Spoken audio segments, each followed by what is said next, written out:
आने के बाद आपने साहनी भी सही थी हमारी सारी ए पल्लवी को लेके आप चले गए। अगर मैंने योगेश को पूरी बात सच नहीं तो साह विशाल हूँ चीटिंग हो रखे मतलब क्या कह रहे हो जिलेबी मजाक रखे ना आजकल लोग मुझे एक्चुअली कहते हैं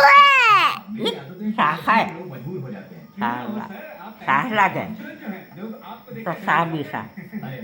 10 बजे तो साह विशाल हूँ चलो चलो एकदम एने के इति योगेश को तू बताओ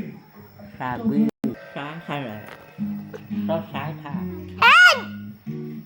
अगर लड़के रखे या शराब पिए तो तबीयत तो बिगड़ेगी रखे ना smoking and drinking is injurious रखे इति साह है तो कबाड़ा पक्का है रखे पीटी अन कर दूँ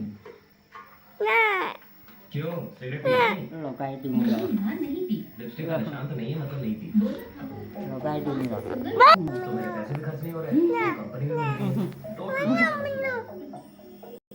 ऐ ऊपर ला रखे साहा साहा ना नहीं लगता है शुगर लेवल